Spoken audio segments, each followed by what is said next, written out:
Hey guys, how's it going? Let's talk about Rise of the Footsoldier origins. Firstly, and to get this out of the way, this is of course not a review. This is a British fan's retrospective thoughts and opinions on this film. For those that are unaware, Rise of the Footsoldier is a British film series. This is the 5th film in the series. The first film was released in 2007, and there was quite a considerable gap between the first and the second film. 2015, the second film was released, and we have had a film every 2 years since then. 2017, 2019, and now 2021. This is the origin story for one of the characters in the Rise of the Footsoldier story arc, and that is Tony Tucker. Pictured here we have Craig Fairbrass, the well-known British actor and voice actor that is playing Pat Tate in the centre here. To the right we have Terry Stone, who is playing Tony Tucker, who is the main character in this film. And I apologise, but I forget what the actor's name is, but he's playing Craig Rolfe on the left. He also played Zebedee, for those who remember, in the Football Factory film. The reason why I'm even mentioning these characters at this point is because these are actually based on real-life characters who in 1995 were murdered in a gangland-style shooting in the Retterdon area of Essex in England. Tony Tucker in the middle, Pat Tate on the right, and Craig Rolfe, I believe, on the left, were known as the Essex Boys. And all of the events of Rise of the Footsoldier lead up to the condensed story of the Essex Boys. It's still part of this, or considered to be part of this franchise, although it's not an official part of it. But if you watch these films, you'll be able to know that the Essex Boys film is a condensed version of all of the Rise of the Footsoldier films. This is the film that we're speaking about now is another origin story. A few years ago, there was the Pat Tate origin story. I don't know if you're going to get a Craig Rolfe origin story. And the original Rise of the Footsoldier film was based around a character that you now got introduced to at the end of this film, spoiler alert, and that is Colton Leach. Colton Leach is synonymous with being a football hooligan and then being coerced into getting involved into drug dealing and the criminal underworld, because these three individuals that were murdered, and I probably should have mentioned this before, but I'm mentioning it now anyway, were three of the most synonymous and dangerous criminals that lived in this country between the mid-80s to the mid-90s, where, as I repeat, they were murdered in a gangland-style shooting in the south of England, or should I say the southeast coast of England. In my opinion, their names will always live on. They're not as famous as the Krays, but they're as well known as any other criminal organisation from England is known. And the Rise of the Footsoldier franchise hasn't shied away from that. And although they are shown as quite high intensity, dangerous, drug-fueled, just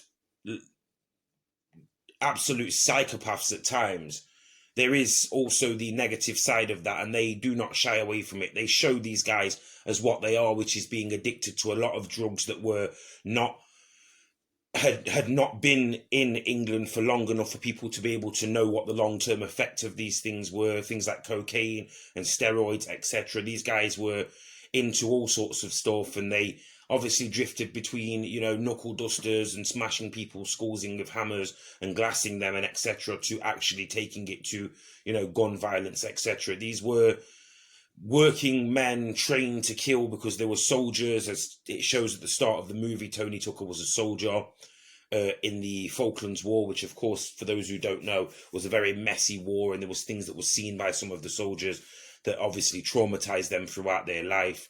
He then, through that, wanted to live a normal life, but he became somewhat of an anti-hero and was sticking up for a guy after he got his head kicked in by a local thug. And it turned out that he was the grandson, the person who was getting beat up, of a local person who was involved in nightclubs, but he was also involved in the underworld. And he thanked Tony Tucker for helping his grandson out. And that's how Tony Tucker got a job as a bouncer. Tony Tucker then exposed another bouncer for being friends with the guy who had beaten up the boss's grandson, and he exposed the guy, the other bouncer, to the boss, and then got rid of him, and then Tony became the person who was in charge.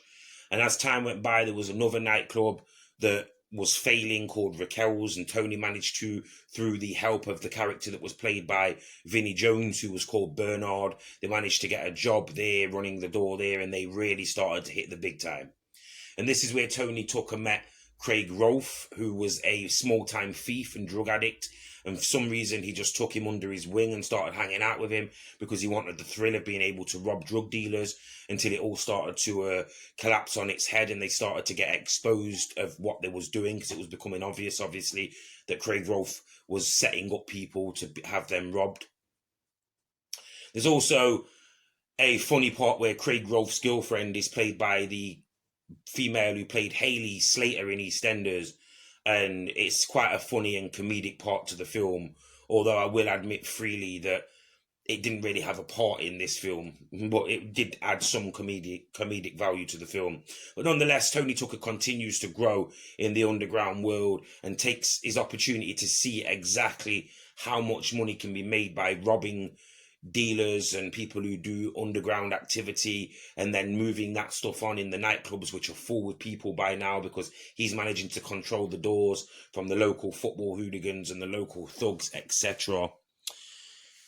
In the end, though, as I say, they don't shy away from this, and Tony throughout the films has been subjected, along with Pat Tate and Craig Rolfe, as being these guys that are sitting on top of the world one minute, and the next thing you know, they've not got a penny to their name, and they're fighting for survival, and they're obviously addicted to whatever. It's the same story that we've seen in films like The Business, films like Essex Boys. You see these guys, they're riding high, and then all of a sudden they're basically addicts who are addicted to many a substance that haven't got a penny in their pocket, so they resort to the deepest and dirtiest amount of crime, etc. And Tony starts to go back to robbing because he's all the time he's off his head on coke and crack, etc. And they get, basically, the person who they try to rob basically stops them from robbing them, and he puts a gun to Tony and tells him to, F off. Tony then goes back to the club where Bernard knocks him out, and this is where you kind of get the full circle where Tony's life is a mess and he has to sort out his life. He actually gets arrested by the police in the end, but for some reason they don't have enough evidence on him, and there's just so many things where it's up and down. Him and Craig think that they're doing something that actually makes them look cool and makes them get back on top. It seriously becomes quite comedic towards the end. They do a robbery on a high-level drug dealer who obviously knows who they are. He then sets them up to take the 30 grand that they robbed off him and take that back by giving them £30,000 worth of contraceptive pills. And they get arrested by the police and then get released. And that's enough of a scare for Tony to say that he's going to sort his life out. And that's where at the end of the movie we see him and Carlton Leach. It's a very strange one, this is, because there was less rising and more falling in this film. I'm not oblivious to the way that these films are, though, and like I said, we have come full circle. We have now just met Carlton Leach, who is the main vocal point of the original film, which means that we're now going to get to see how Carlton Leach became that character in the original film. I'm going to give this film an 8 out of 10. It's a must-see along with the rest of the franchise. I highly recommend this to you guys. Please like, share, subscribe, and of course, stay tuned for more.